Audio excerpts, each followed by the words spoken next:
Public confidence in the police in the Western world is at an all-time low.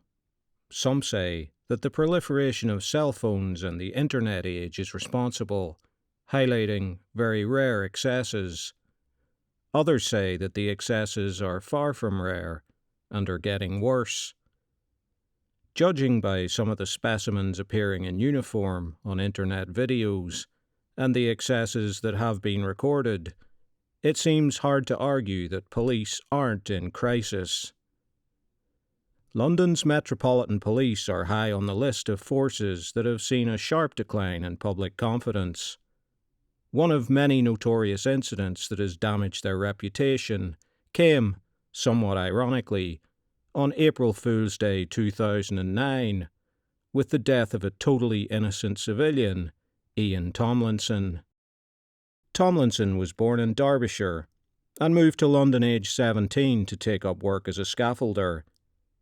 In 2009, he was 47 years old and had been through a difficult time.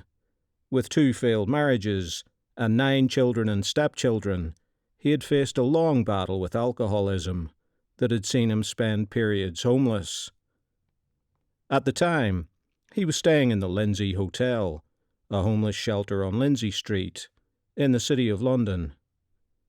His casual employment as an Evening Standard newspaper seller outside Monument Tube Station had seen him in the heart of the city that day, and unwittingly put him in the eye of a storm. The G20 summit was being held in London. 6 major protests were taking place, including Stop the War, climate protests, Free Tibet, and an anti-capitalist protest outside the Bank of England. Tens of thousands of protesters and 5,500 police officers from the Metropolitan Police were on the streets. The police in a pre-planned operation, codenamed Glencoe. Ian Tomlinson had to navigate his way home through all of this. The Bank of England protesters were held in place by the police that day from 12:30 till 7 p.m. in a process popularly known as kettling. This involved concentrating people in small spaces and slowly dispersing them. At 7 p.m., the order was given to use, quote, reasonable force for dispersal, and scuffles broke out between officers and protesters.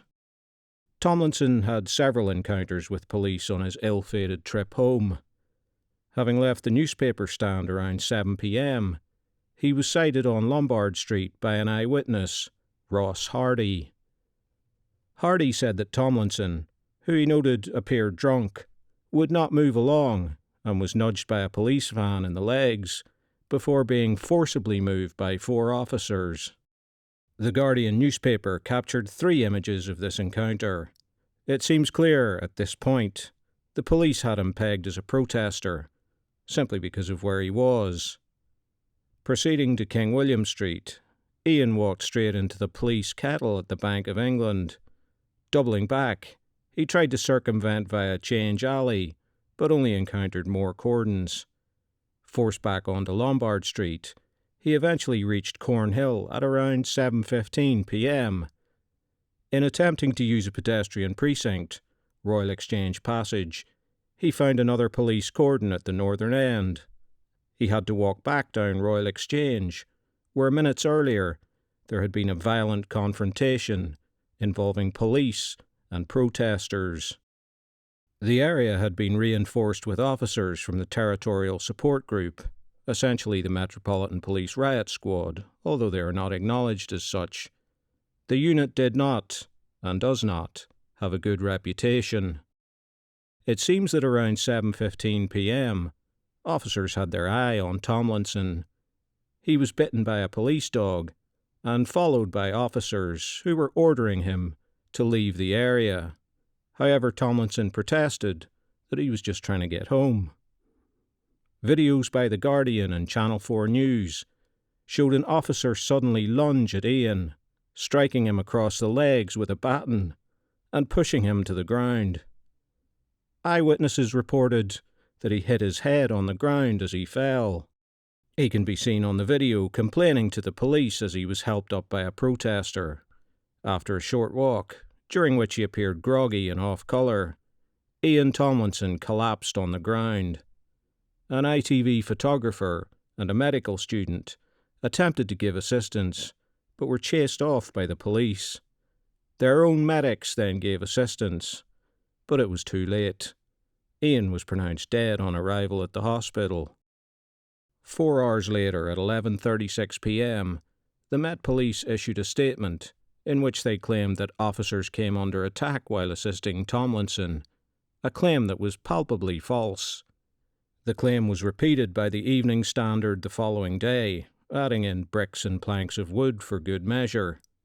Video showed protesters advising the crowd that someone was seriously hurt, so nothing should be thrown at police. Before the Met are condemned as a whole, it must be noted that 3 police constables on the scene reported the incident to their inspector on the 3rd of April, although they didn't recognise the culprit, assuming he was with the City of London Police. The information they provided was passed on to City Police, who had been handed responsibility for investigating the incident by the Met. An inquest into the death was opened on the 9th of April by coroner Paul Matthews. 3 post-mortems were held. The first, for the coroner, was carried out by Freddie Patel. Information about the incident was withheld, and Patel was told only that it was a, quote, suspicious death, leading to the bizarre conclusion that Tomlinson had died from heart disease. This was compounded when the City of London Police released a statement on the 4th of April, claiming that Ian had died from natural causes, quote, a sudden heart attack while on his way home from work. A second post-mortem on behalf of the IPCC and the Tomlinson family found that he died of blunt force trauma to the abdomen, caused by the fall, which triggered internal bleeding in his alcohol-damaged liver. The third post-mortem, on behalf of the police, and as yet unnamed officer, agreed with the conclusion of the other 2. As a postscript, Freddie Patel was struck off the medical register in 2012 after a controversial career as a pathologist. The police appeared to be hoping to bury the story until a video surfaced of the assault, shot by an investment banker on business in London who attended the protests out of curiosity. Realising he had vital evidence of what had happened, he passed it to The Guardian on the 7th of April. It was followed on the 8th by the Channel 4 video, and on the 9th by an independent video proving that the police statement on the incident was false. A final video of the assault, from another bystander, went public on the 21st. There was deep concern about Ian Tomlinson's death, which then London Mayor Boris Johnson dismissed as, quote, cop-bashing. The Independent Police Complaints Commission, or IPCC, were criticised for failing to immediately remove the City of London Police as the investigating force, and for appearing to withhold evidence from the Tomlinson family. Public pressure mounted for a prosecution, but in July, the then head of the Crown Prosecution Service, the one and only Keir Starmer, declined to proceed. Starmer, who was as incompetent a head of the CPS as he is Prime Minister, cravenly hid behind the conflicting autopsies, despite the fact that 2 of them agreed, and the other one was suspect. On the same day, the identity of the officer had also been revealed by the press. Simon Harwood was a constable with the TSG, an organisation noted recently for beating up peaceful anti-lockdown protesters in Trafalgar Square on more than one occasion. Women and pensioners were not spared. Harwood had 10 complaints against him in 12 years, one of which he dodged by retiring in 2001 and rejoining the police 3 days later as a civilian worker. He made his way back to the Met as a constable by joining another force and transferring. More complaints followed after he rejoined.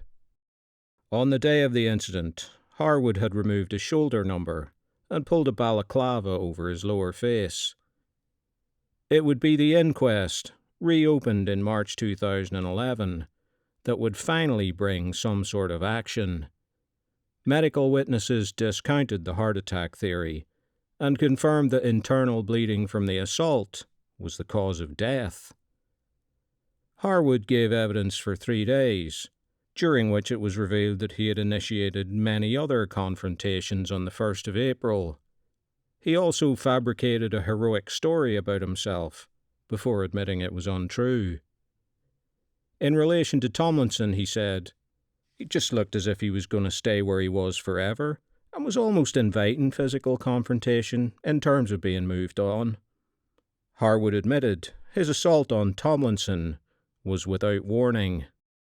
Unsurprisingly, on the 3rd of May 2011, the jury returned a verdict of unlawful killing, forcing the CPS to reverse its decision and issue a summons for manslaughter. At trial, the prosecution described Harwood's actions as, quote, "a gratuitous act of aggression," while the defense argued Tomlinson's poor state of health meant the fall was not ultimately responsible for his death. Harwood said he had, quote, "got it wrong," but also pointed to Tomlinson's physical condition. After 4 days of deliberations, the jury acquitted him. Harwood was dismissed from the Met for gross misconduct. The Tomlinson family sued. The Met paid out in August 2013, with Deputy Assistant Commissioner Maxime de Brunner issuing a formal apology for, quote, "Simon Harwood's use of excessive and unlawful force, which caused Mr. Tomlinson's death, and for the suffering and distress caused to his family as a result." It would appear that little has been learned from the tragic and avoidable death of Ian Tomlinson. Where dirty cops like Simon Harwood once seemed the exception, the ranks now seem riven with bad apples. Officers are regularly being jailed for serious offences.